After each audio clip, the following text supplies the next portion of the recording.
कुंभ में रुकना चाहते हैं और आपके पास टेंट सिटी या डोम सिटी में रहने लायक बजट नहीं है तो आप फूस की झोपड़ी में भी रह सकते हैं, जो बाकी कॉटेज के मुकाबले सस्ती पड़ सकती है। कुंभ मेले में ये पर्ण कुटी बनाने का काम केवट बिरादरी के कुछ लोग करते हैं। रिपोर्ट देखिए।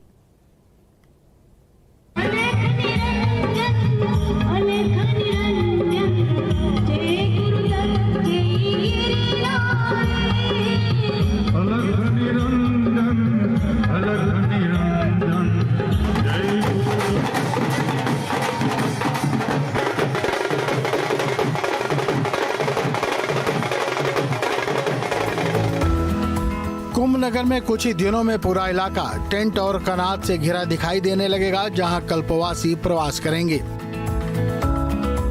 कुछ टेंट ऐसे होंगे जिसमें साधु संत रहेंगे, तो कुछ टेंट पर्यटकों के रहने के लिहाज से बनवाए जा रहे हैं, जो टेंट सिटी में दिखेंगे।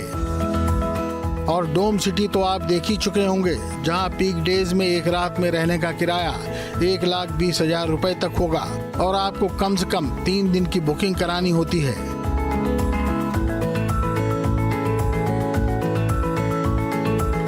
लेकिन ये सब टेंट आधुनिक सुविधाओं से युक्त हैं, जहां सुख सुविधाएं तो आधुनिक होंगी, बस टेंट की दीवारें कपड़े या लकड़ी की होंगी। लेकिन पुराने समय में जब कुंभ लगा करता था, तब यहाँ फूस की झोपड़ियां ही बनाई जाती थीं, उसी में कल्पवास किया जाता था। आज भी कुंभ के दौरान आपको मेला क्षेत्र में ऐसी झोपड़ियां मिल जाएंगी। गंगा की रेती पर झोपड़ी बनाने में केवट बिरादरी के लोग लगे हुए हैं, जिनकी कुंभ में करीब 2.5 महीने के दौरान कुछ आमदनी हो जाती है। ये हम लोग बहुत दिनों से इसको लगा रहे हैं, कम से कम 25-30 वर्षों से, और सभी कारीगर यहीं के हैं। और पुरानी प्रथा को जीवंत रखने के लिए कि आज के नए बच्चे लोग देखें कि हमारे पूर्वज ज़्यादातर झोपड़ियों में ही रहते थे, ऋषि मुनि झोपड़ियों में रहते थे, और ये झोपड़ी बहुत आरामदायक भी होती है। कम से कम 150 लेबर लगे हुए हैं और कम से कम 2 महीना 3 महीना काम चलता है हम लोगों का। हाँ, रोजगार मिलता है और सब लोकल हैं, ज़्यादातर केवट बिरादरी के लोग हैं। गंगा की रेती पर केवट बिरादरी के करीब 150 लोग इस काम में जुटे हैं, जिसे ये लोग झोपड़ी बंगला कहते हैं। ये अभी भी पुरानी पद्धति पर ही बनाए जा रहे हैं। हर साल 2-3 महीने के लिए रोजगार का जरिया मिल जाता है। हम लोग बना रहे हैं, ये बंगला बना रहे हैं, झोपड़ी का बंगला। ये साल में एक बार जो है बनता है, माघ में बनता है, कुंभ में बनता है। यही काम हम लोगों का चलता है। हाँ, ये रोजगार का साधन मिल रहा है। इसके बाद जो है फिर खत्म, कोई रोजगार नहीं। ये फूस की झोपड़ी होती है, जिसे आप पर्णकुटी कह सकते हैं। वैसी ही पर्णकुटी, जैसी पर्णकुटी में भगवान राम अपनी पत्नी और भाई के साथ वनवास के दौरान रहा करते थे। केवट समाज के लोग इस काम में जी जान से जुटे हैं, क्योंकि वो जानते हैं कि इसकी डिमांड कुंभ तक ही है। उसके बाद न तो झोपड़ी का मोल रहेगा और न ही झोपड़ी बनाने वालों का। ये मेला का काम हो रहा है। हाँ, मेला में बनता है और ऐसे तो बनता नहीं। अरे हाँ, अब यही रोजगार है, रोजी रोटी है, काम कर रहे हैं, तभी बनता है, उसके बाद कुछ नहीं होता। ये पर्णकुटी हवादार भी होती है और आरामदायक भी। टेंट की तरह इसे इस्तेमाल करने के लिए सुरक्षित रखने की जरूरत भी नहीं पड़ती। यूज एंड थ्रो वाला हिसाब किताब रहता है। अगर सात्विक तरीके से भगवान राम की तरह पर्णकुटी में रहना हो तो ऐसी झोपड़ी में ही रहिए और कुंभ का आनंद लीजिए। Team news state.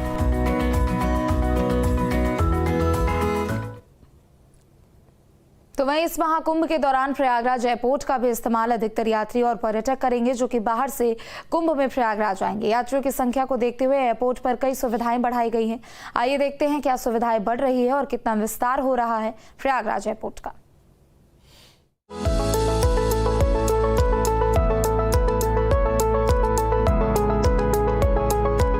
महाकुंभ से पहले ही प्रयागराज एयरपोर्ट की कनेक्टिविटी देश के 35 शहरों से जुड़ जाएगी। प्रयागराज एयरपोर्ट प्रदेश का पहला एयरपोर्ट बनने जा रहा है, जहां 6 एयरोब्रिज की सुविधाएं उपलब्ध होंगी। महाकुंभ को देखते हुए प्रयागराज एयरपोर्ट पर कई महत्वपूर्ण सुधार किए गए हैं। इसका विस्तार किया जा रहा है।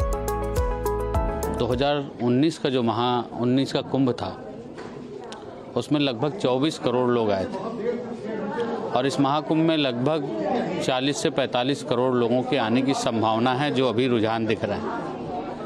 आज गंगा एक्सप्रेसवे 36,000 करोड़ रुपए की लागत से बन रहा है मेरठ से प्रयागराज आने के लिए।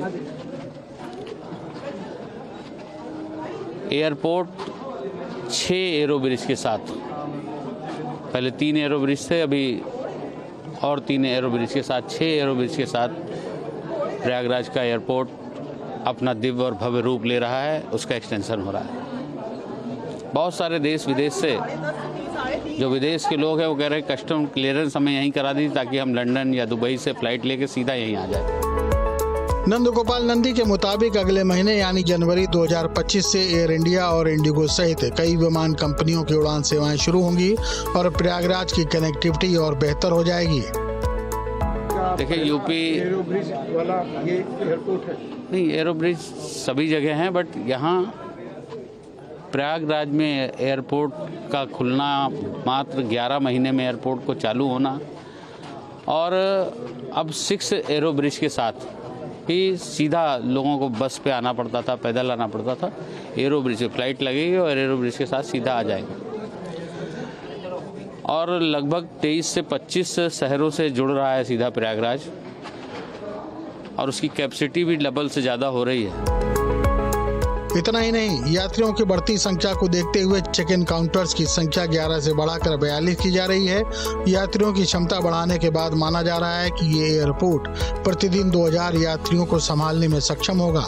अभी तक प्रयागराज से आकाशा, इंडिगो और एलायंस एयर की ही उड़ान जारी थी। अब स्पाइसजेट भी दिल्ली, बेंगलुरु, अहमदाबाद और मुंबई के लिए अपनी सेवाएं देने को तैयार है। Team news state.